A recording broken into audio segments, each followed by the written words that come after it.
정부 지원사업 합격자들만 아는 무조건 이기는 사업계획서를 작성하기 위한 5가지 팁을 알려드리겠습니다. 첫 번째, 사업계획서 작성에 도움을 줄 수 있는 무료 교육에 참가하세요.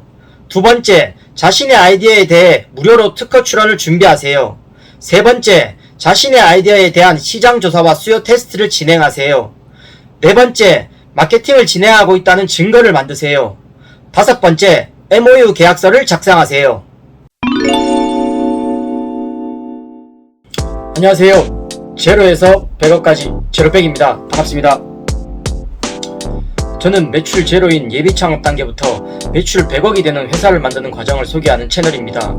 그 과정이 험난할지라도 끝까지 나갈 예정이며 저와 함께 성장해 나가실 분 채널 구독 부탁드립니다.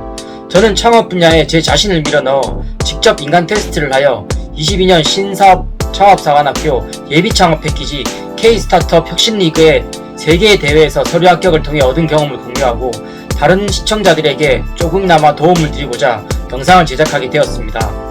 지난 시간에 국가 지원 사업을 하는데 필요한 아이템 선정에 대해 말씀드렸고, 오늘은 국가 지원 사업에 나가기 위한 첫 단계인 사업계획서 작성 전 자신의 아이템을 매력적으로 만드는 법에 대해 말씀드리겠습니다. 사업계획서를 잘 쓰는 건 경험이 쌓이고 스킬이 늘면 가능한 일이지만 자신의 아이템을 매력적으로 만드는 건 시간과 경험이 많아진다고 개선되는 것은 아닙니다. 예를 들면 전쟁에서 싸우는 방법을 배우는 것이 아닌 무기를 만들어야 하는 과정입니다. 자, 그럼 정부 지원사업 합격자들만 아는 무조건 이기는 사업계획서를 작성하기 위한 5가지 팁에 대해 말씀드리겠습니다. 첫 번째, 사업계획서 작성에 도움을 줄 수 있는 무료 교육에 참가하세요. 지금 K-스타트업 홈페이지에 들어가면 공공에서 진행하는 예비창업 패키지 창업 프리스쿨뿐 아니라 민간에서 하는 사업계획서 작성 교육생 모집 등 국가 지원의 일원인 무료 창업 교육 프로그램이 무수히 많습니다. 어떤 교육은 인원을 다 못 채우고 진행되는 교육도 간간히 있습니다. 유튜브나 블로그 등 온라인으로도 다양한 교육이 있지만 자신의 사업계획서에 직접적인 피드백을 받을 수 있는 오프라인 교육이 훨씬 효과적입니다. 제가 첫 번째 영상에서 말씀드렸던 국가 지원 관련 사이트에 방문해 보시면 쉽게 발견하실 수 있을 겁니다. 하지만 교육 관련 국가 지원 사업도 사업계획서 제출을 요구하는 곳이 많습니다.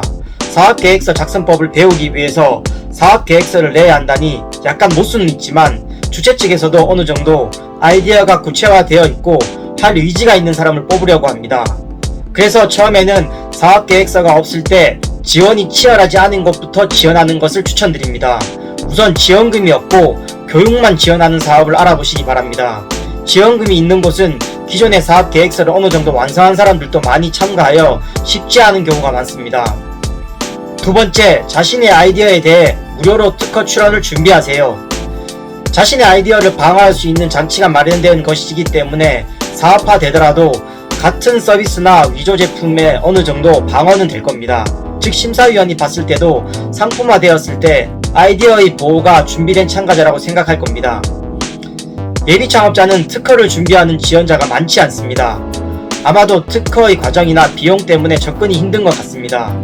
그래서 예비 창업자일 때 이걸 무료로 하는 방법을 알려드리겠습니다. 지역별로 지식재산센터가 있습니다. 거기에는 IP 디딤돌 프로그램이 있는데 그 교육을 받으면 특허를 무료로 출원할 수 있습니다. 또한 이 프로그램 외에도 상시로 운영하는 프로그램이 있으니 지식재산센터에 체크해 보시기 바랍니다.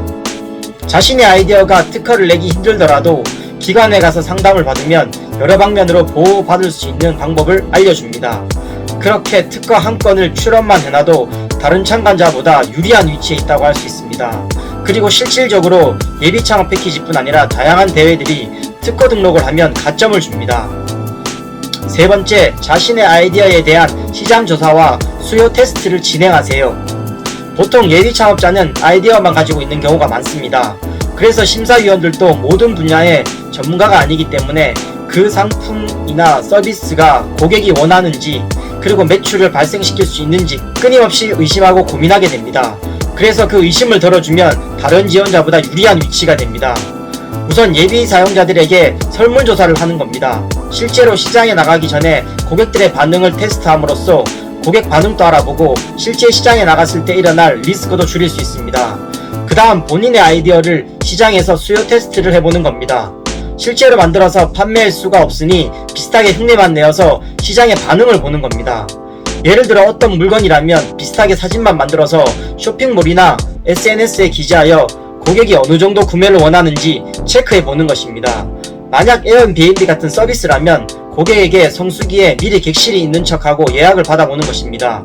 물론 이것은 고객을 속이는 행위라서 일종의 보상이 필요합니다. 나중에 서비스가 만들어지면 일종의 쿠폰 같은 것을 주는 방식입니다. 이 정도 준비가 되었다면 심사위원들도 고민이 덜하겠죠. 시장에서 고객들이 원하고 수요가 있다면 이 아이템에 의심이 많이 없어지는 건 사실입니다. 네 번째, 마케팅을 진행하고 있다는 증거를 만드세요. 기본적으로 인스타그램에 계정을 열어 자신의 서비스나 상품을 홍보하는 것입니다. 또한 홈페이지가 있으면 좋습니다. 홈페이지는 제작하면 몇십만에서 몇백만원까지 듭니다. 그래서 윅스에서 무료 제작하여 임시 홈페이지가 있다는 것만 보여주면 됩니다. 윅스에서 홈페이지 제작은 특별한 기술이 없어도 누구나 할 수 있으며 하루만 투자하면 꽤 근사한 홈페이지를 만들 수 있습니다. 다섯 번째, MOU 계약서를 작성하세요. 사실 이건 큰 의미는 없지만 그래도 내가 가지고 나온 아이템을 많이 고민했다는 것을 보여주는 조그마한 증거라고 보면 됩니다. 주변에 고객사가 될 가능성이 있거나 아님 앞으로 사업에 도움을 줄 수 있는 회사에 방문하여 MOU 서류를 작성하면 됩니다. 이건 법적으로 효용이 있거나 나중에 문제가 되는 건 아니기 때문에 그냥 편하게 만들면 됩니다. 그래도 없는 팀보다 유리한 건 맞습니다. 자신의 아이템의 매력적으로 만드는 건 단시간 내에 힘들기 때문에 정부 지원 사업 공고가 나기 전 미리 준비하면 좋습니다. 물론 이 영상을 보시고 계신 시청자분들도 지원사업 공고가 뜬 후 보시는 분들이 많을 거라 생각이 듭니다. 물론 불가능한 건 아니지만 미리미리 준비하시면 좋은 결과를 만들 확률이 높아집니다. 그리고 지원사업은 많으니 조급하게 생각하지 마시고 제대로 된 준비를 해보시기 바랍니다.